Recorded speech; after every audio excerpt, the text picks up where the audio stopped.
This is the Dog Savant Podcast with your host, Brett Endies. Hello, everybody. Welcome to the podcast. This is episode 3. I'm Brett Endies. I'm your host. I am the Dog Savant. I am a problem behavior specialist. Today's episode is going to be on the subject of separation anxiety in dogs. Before we get to that, I just want to take care of a little business, if you will. You can visit my website, dogtrainingla.com. If you do not know me and have never listened to or watched the podcast before, I'm a dog trainer here based in Los Angeles.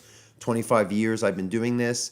I specialize in problem behaviors, usually the most severe of them. So I want to talk about different subjects, different ideas of life, all tying into the whole dog behavior thing.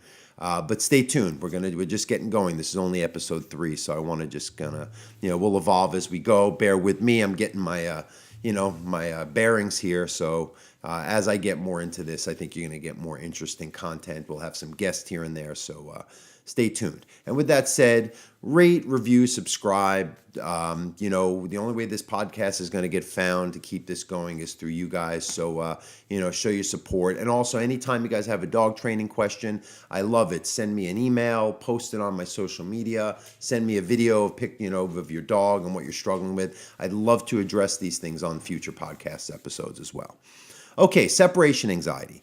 I find that separation anxiety is, bar none, one of the most challenging, one of the most misunderstood and difficult to, resolve behavioral issues you're going to find in dogs. And the biggest thing here is the most misunderstood. And how do you know this, or how do I know this? I see a lot of retrain cases. I see a lot of clients who have tried something with their dog that didn't work or seemed to make the problem worse. And these are a lot of unrelated people telling me their stories of the information they had found online or what their veterinarian or previous trainer recommended or what they had tried and was not or was successful. So what I give you, is not my opinion. This isn't how I feel about it. This is 2+ decades of experience, seeing many clients on a daily basis, dealing with these problems consistently in a lot of, again, unrelated situations. So I just go by the feedback of when someone tells me something is working and I see the results of it, I'm going to feel pretty confident that although the dogs can't speak to me, I have a pretty good knack for something working. And if it's humane for the dog and, of course, ultimately improves their quality of life, I'm going to try to share that information. Because I know a lot of people, when it comes to dog behavior, sometimes they have a naysayer approach or they feel that it's working better. And hey, if what you apply works, more power to you. I'm just coming from my experience, and I have been around a lot of dogs and owners in applied settings. So I just want to share this so that anyone whose dogs may be struggling with these issues that we talk about can help hopefully resolve that for their pet as well. So separation anxiety. I'm going to tell you my approach, how I address this, and where we have to understand where this comes from. Why are some dogs anxious? Why are some not? How does that come about? Is it the dog, the breed, their life experiences, the owner's fault, whatever it may be? And I also want to be able to talk about, kind of some of the misconceptions as far as why dogs have separation anxiety and some of the information out there. We're going to go through, and I'm going to Google separation anxiety in dogs and just go through some of the information we find, whether it be good and helpful, not so great and maybe detrimental, or just, try your best, but I don't think it's going to work. A lot of things, we get into the magic crystal realm, and maybe in a complementary way they can help the issue, but there's no such thing as a quick fix pill when it comes to behavioral issues in dogs, especially something like dealing with separation anxiety. So I'm going to talk about this as if I'm sitting in front of a client. We have a dog that's experiencing this, and they want to know, why is their dog having this issue, and what are we going to do about it? Okay, so there are certain dogs that are very hypervigilant in the everyday life and shared experiences and environments that we create around them. Now, this hypervigilance could be wiring. Some dogs are just ready to go all the time. These are very, they can be driven, they're hyperactive, whatever you want to be. Some breeds can be a little more than that, but I find that I can talk about separation anxiety in any type of dog, breed, mix, whatever it is. And so I don't want to just get us caught up in that kind of breed bias kind of thinking, because it kind of keeps us in this locked in way of seeing it than this more open-minded way of approaching dog behavior. More how they see each other is just, you're a dog, I'm a dog, how do we relate? So this hypervigilance in a lot of cases can come from wiring, can come from life experiences. I see a lot of dogs that have lived on the street prior to, being in their home or getting rescued and whatnot. And what happens is that hypervigilance kept them alive. It kept them from getting hit by a car. It kept them, finding their food or keeping away from strangers, so they feel like, I'm alive still because of this hypervigilance. Who's going to tell me otherwise? And now when you get them back at home, they try to carry it over, not realizing that we're now keeping them safe, providing their needs, and we have to show them that that is happening so they can let go.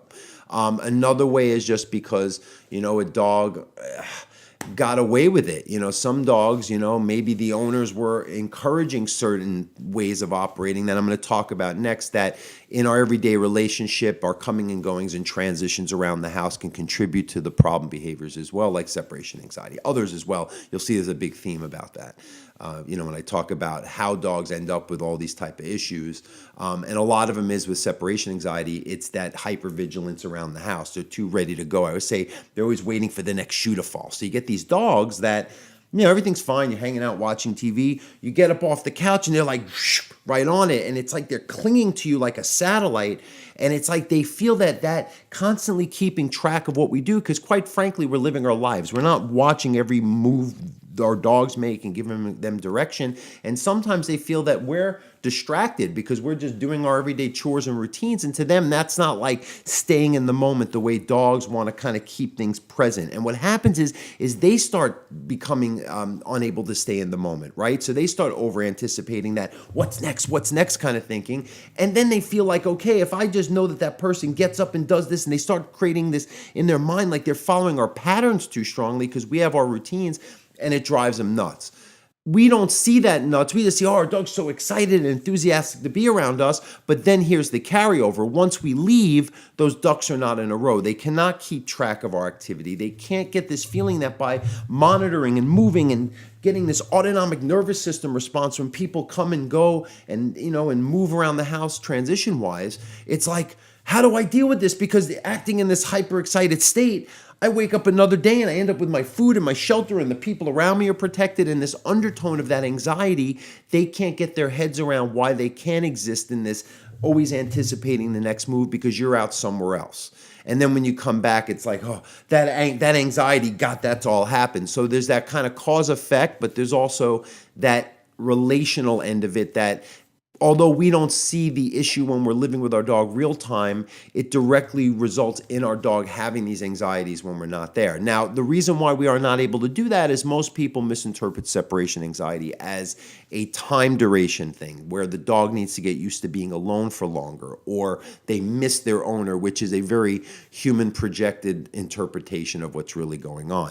And that's why a lot of what you read online is, what do I do when the dog is alone? It's never addressing the relational quality. It's not talking about, what do I do when I'm actually home to make it carry over to when I'm not there. And we're going to talk about, there are some strategies that we have to put in place when the dog's alone to help them kind of settle in and kind of ride it out. But we need that to take a little bit better initially. Otherwise, the dog is just going to keep this state going because it's working when we're there in real time to get their needs met. And it's an illusion. We're all taking great care of our dogs. We love our dogs. We're not, it's just in their head. And that's where dog behaviors stem from. At least the problem ones is that misinterpretation that we make towards them and they make towards where their level of responsibility has to, kind of go to. And dogs, and I haven't met one yet that can, they're not really good at feeling terribly responsible for everyday doings. They like direction, they like structure, they like, limited choices and responsibility. And if heaven forbid they have to do their protective duties or overassess, that's when they can step in.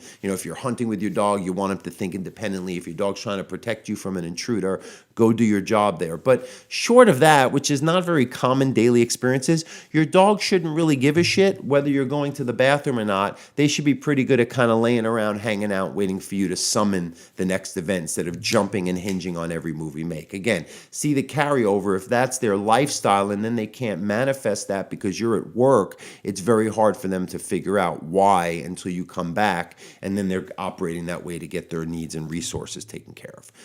So that's why, okay?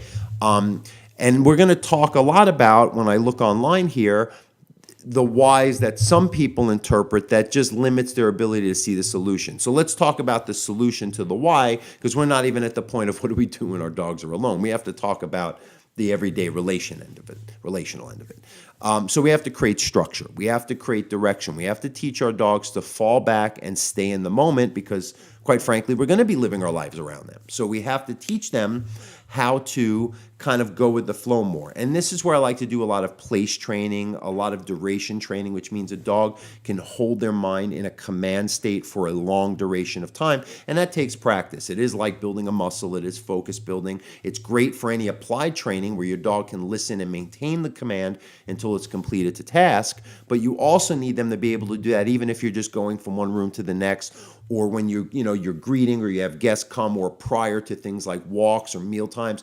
You need to have that buffer, that kind of I talked in the last episode about the mental rubber band. Well, they, in their mind, look, humans get anxiety that way. I have anxiety. Why? Because I over anticipate too many future events and I feel pulled out of my skin, and it creates an uncomfortable disconnect. Dogs do it in a more physical way, but it's the same thing. And for them, it's a much more simple life, so we can create that non-anxious state if we take the time to give them direction while we are doing our everyday life that they may be getting caught up in, like I said earlier. So place training, I have a lot of videos on that, but it's basically, and we'll talk more specifically, but it's teaching your dog how to focus in a command. I like to use a bed or a cot or an area where the dog can just have a very clear, because this is some heavy lifting. Your dog gets up to follow you to the next room.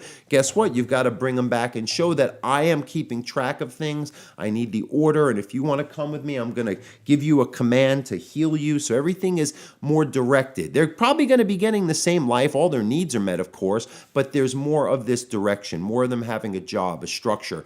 We're taking control. A lot of people misinterpret what pack leader is because Cesar Millan, although I don't think he's the worst thing in the world, he made it a little too physical, a little rough. And then the older trainers before him, like guys I learned from, it even took it a little further with the whole alpha rolling shit, and it just goes too far.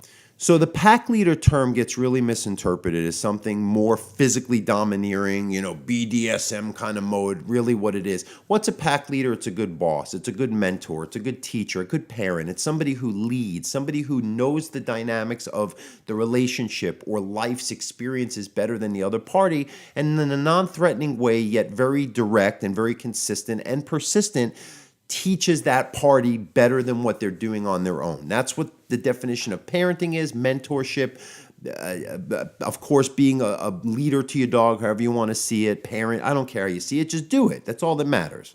Okay, so by doing this, you're going to start addressing that thing in your dog where they kind of start 180ing in how they interpret the relationship between you and them. It's going to create this idea in your dog's mind that maybe things are going the other way as far as who's keeping track of who. And that for a dog is the nature of the relationship. Up until a couple hundred years ago, dogs really were meant to have some kind of utility purpose. I think we loved them. We thought they were cute. They had some kind of relational element where they were interacting with us socially, but a lot of it was because life wasn't that easy for us. We had to put them to work, and they liked that. They were satisfied. That's why if you do something with your dog that simulates it, they tend to be more at peace. They tend to have less of an issue where they're going to be acting out, at other times of their life. And that's, again, even if you just give them some more structure in your living room and around the house, and you disengage that impulsivity that we sometimes do towards dogs that isn't helping them in certain cases, it's only going to benefit them. Like when we come home and our dogs are wild to see us, put a leash on and create a little place training, let them decompress,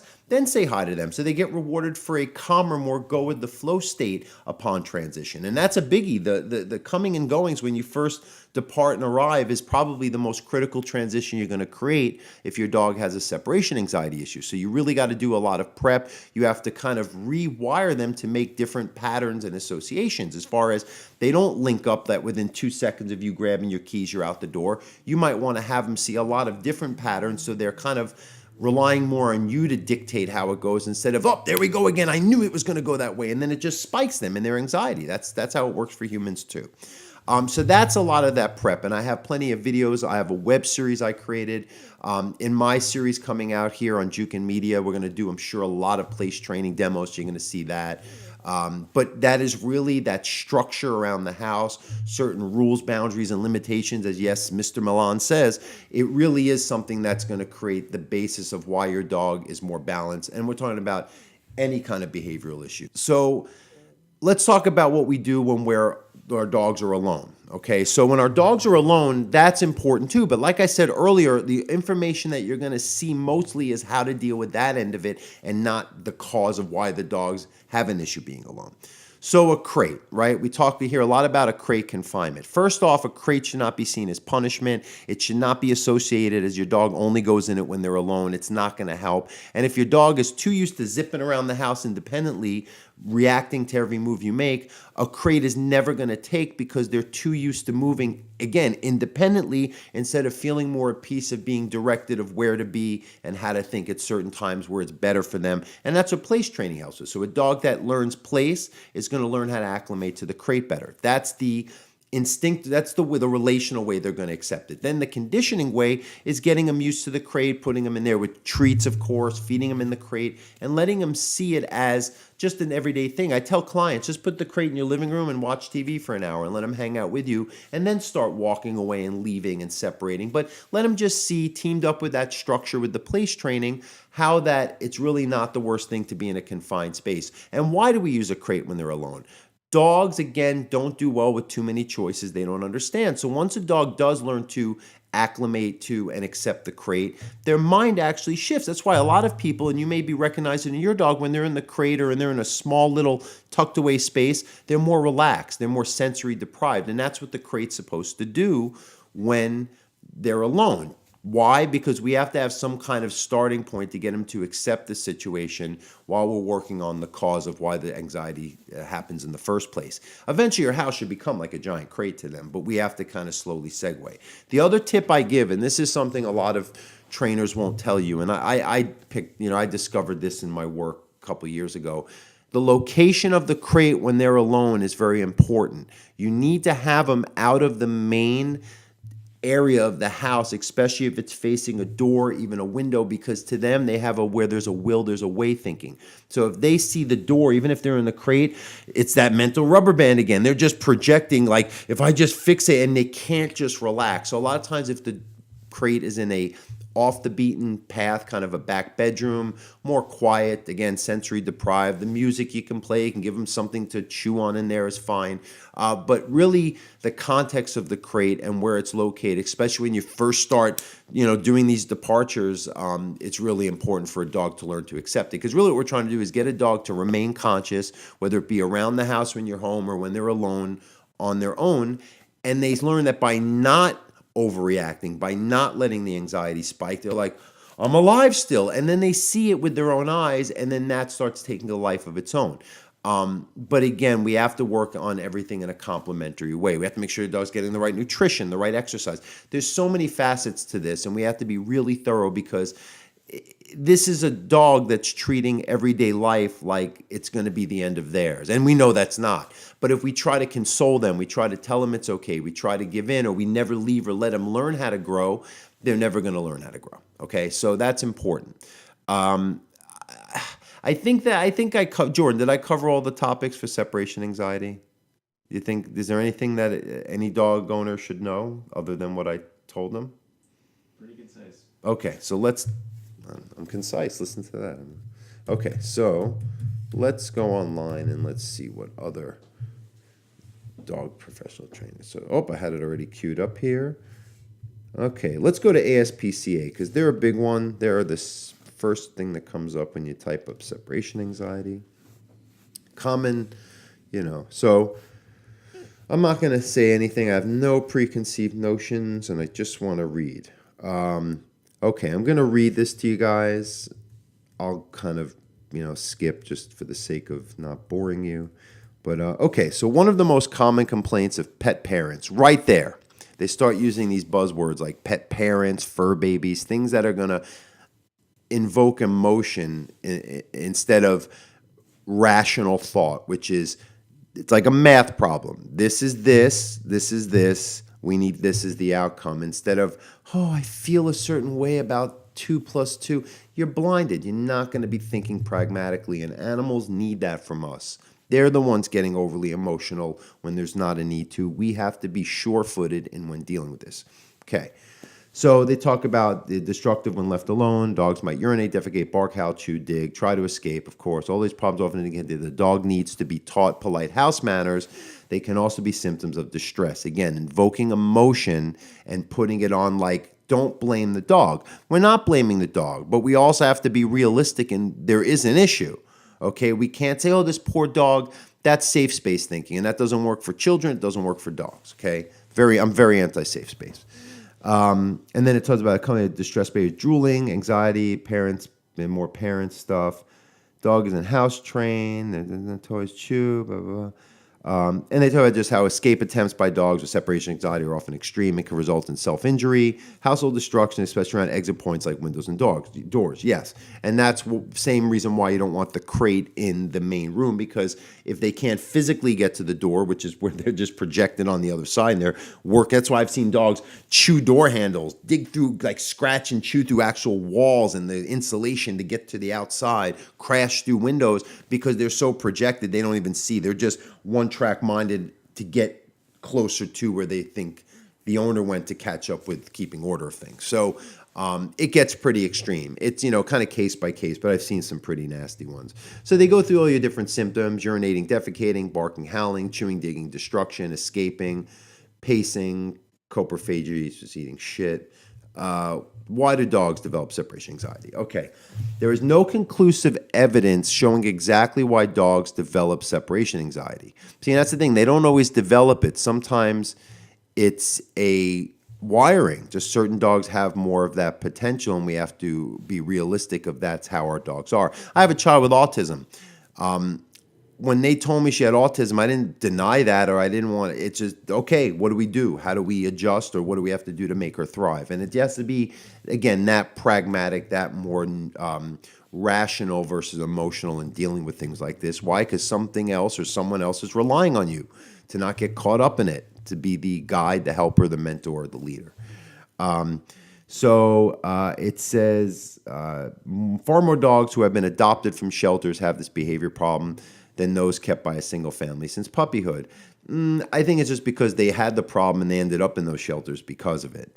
Other less dramatic changes can also trigger this disorder. This following is a list of situations that have been associated with separation anxiety. Now, you heard me talk about what I have found to be the root cause in separation anxiety. As far as by addressing this as the reason, it seems to fix it when I have my clients apply it that way. So let's see the difference of that versus the anthropomorphic way that is more of like a reason why a human would have some kind, because there is separation anxiety in children and humans as well, but it's a much more complicated emotional thing. It's not just a physical proximity thing. Okay, so change of guardian or family. Being abandoned, surrendered to a shelter, given a new guardian or family can trigger separation anxiety. Usually they came with it, or they were dogs that were living on the street, and that hypervigilance was effective, and now they have to learn better ways of operating. Change in schedule. That's if your dog is already, again, hanging on to your patterns too much instead of falling back in life and kind of knowing that you're going to take care of their needs on your schedule based upon when it has to happen to have their daily needs accommodated. So dogs shouldn't be so caught up in a schedule. They should know, hey, you're going to feed me when it's the right time, walk me, pet me, whatever. They shouldn't be seeking and desperate and hinging on, I didn't get fed at 6 o'clock, I'm going to short circuit. That's too much. That's going to create anxiety in itself. Change in residence. Moving to a new residence, that's the same as change of guardian family. Change in household membership. Sudden absence of a resident family member due death, moving away. I find, what I find in that, like, let's say you have I find something like the male of the household died, or whoever was kind of the one who did the most training or was the boss, if they'll say. It's just because that boss is now gone and the dog had to step into a position they couldn't handle, and a lot of times they'll overly assess, and then there's your cause of separation anxiety. So it's not like, oh, they are grieving and all that. Dogs are so much easier than people emotionally. They're pretty good at just being at peace regardless of changes, as long as their needs are met and they don't have to overassess it. Rule out some medical problems, yes, for urination. And I rule out that. I'll rule out potty issues if the dog's peeing when they're gone. Sometimes it is triggered by the separation anxiety, but a lot of times it's just they have an issue separate from that, or in concurrent. What do you call that? Comorbid, or that's human stuff. But like they got both issues. Okay, other behavior problems to rule out. So it's just all about this potty training. Juvenile destruction, which I've never used that term ever. Boredom, sure, dogs sometimes need more. And that's what the training around the house does, gives them kind of mental stimulation and, just kind of gives them that feeling of peace because they're getting direction in the relationship. Okay, here's our what to do if your dog has separation anxiety. Treatment for mild separation anxiety. If your dog has a mild case of separation anxiety, counter-conditioning might reduce or resolve the problem. Counter-conditioning is a treatment process that changes the animal's fearful, anxious, or aggressive reaction to a pleasant, relaxed one instead. It's done by associating the sight or presence of a feared or disliked person, animal, place, object, or situation with something really good, something the dog loves. Over time, the dog learns whatever he fears actually predicts good things for him. The problem is that when a dog thinks they're going to die or afraid of something socially, they'll say, and they're nervous of a stranger, have them give them a treat. Number one, most dogs, when they're freaking out, they don't give a shit about a treat. They're in self-preservation mode.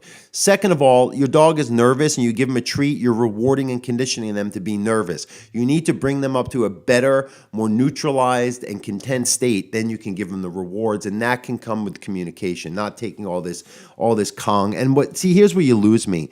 When you start talking about, a lot of you very well-known pet information people are really doing this for the bottom line, not really with helping dogs. And here's where this is coming from.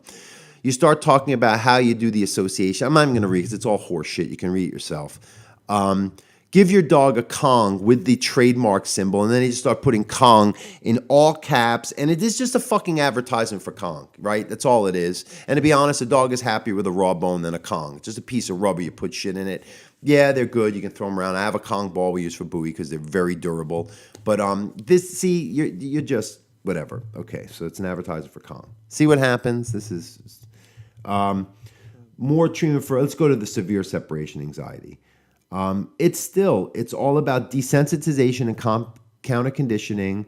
It's all about the purely positive bullshit. And and even here they're saying the CPDT. That's a certified professional dog trainer. That's not a real thing. That's just with one organization that promotes purely positive training. And they're all in cahoots with each other. And this is why these dogs aren't getting help.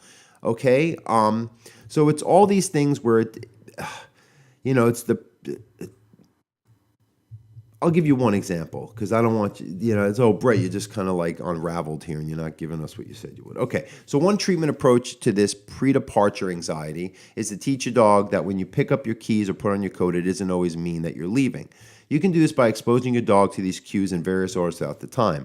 The problem is the dog is still going to spike and then relax because they made those associations a long time ago. So you need to get your dog in a calmer state, then do those exercises. I get it. No, you're almost there. You're halfway there on that one. But you still, the place training, getting your dog to just not react and getting to see by not reacting, you do it, and then you reward them.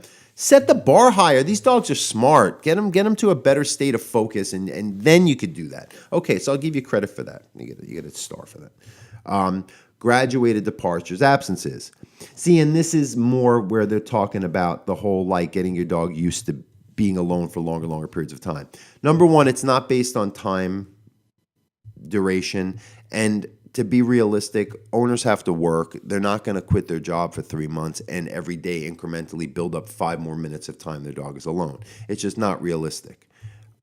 So again, it's more of getting your dog used to being alone for a minute or 3 hours. It just has to be the concept of not having to assess where you went because you're doing the assessing when you're interacting with them in real time. In the crate, they say at the very end to crate or not to crate. They don't even want to be definitive about it. And then it talks about how it's going to create more stress and anxiety. Yes, for the reasons, though. So you don't talk about the cause, because if your dog is used to flying around the house and independently reacting to every move you make and asking for stuff and just always pushing life ahead instead of falling back and letting you lead them, the crate's going to be the antithesis of this. And what happens is that it's just never going to take. So any dog could take to the crate if you approach it from where a resistance to it is coming from. Oh, I don't like this. Is actually a longer website than I thought. And then they tell you about things to do with your dog just to give them a full life. I'll give you that. Jobs for your dogs to do, the right exercise, mental stimulation, on point, bits and pieces. The problem is if you follow all of this, you end up with, you're not going to get full resolve. That's the issue. Medications. Unfortunately, medications, and this is what all vets do, they go right to it. There's very little growth. And I just recently had a case where this dog was heavily medicated. They took her off, and I'm like, boy, she's doing better. Yeah, we finally weaned her off the medicine. It makes him more conscious so that the learning process can even take. I find in very, very extreme cases, medication might be able to help, where it's like, hey, we did everything through the kitchen sink at it. Let's just do the fluoxetine. CBD therapy, which is medical cannabis, can help as well. I'm more comfortable with that because it doesn't seem to influence the dog's wiring, and it's natural, and it doesn't seem to really do, and again, it's all complementary. Nothing is going to be a quick fix pill, like I said in the beginning of this podcast. It's only going to help the work that you're doing take maybe a little bit better and clearer to the dog. So medications, I'm not a big fan of it. If anything, I get too many dogs that are on medication when I start working with them, and taking them off seems to help.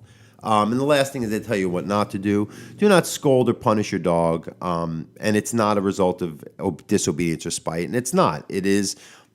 They're just a function of their wiring, life history, and the relationship. So we have to address that. And I say, when you're doing training, you should be in a business transaction, give a little good regard, give a little bit of directness, like, hey, I mean this. But being aggressive, yelling, whatever, it doesn't really help. We're human. We all probably get frustrated with our dogs.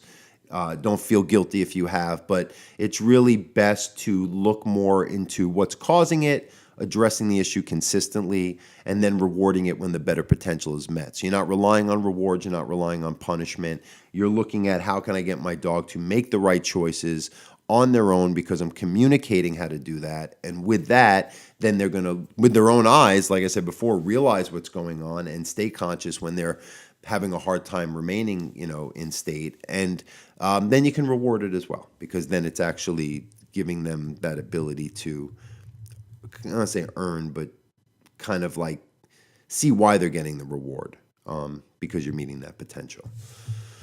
Okay, I think I've had enough separation anxiety talk for today. So we'll do so many more episodes on this subject. I'm sure I'll get more into detail. Maybe we'll have veterinarians on as guests, or someone to talk more in depth, other trainers, see how they approach it.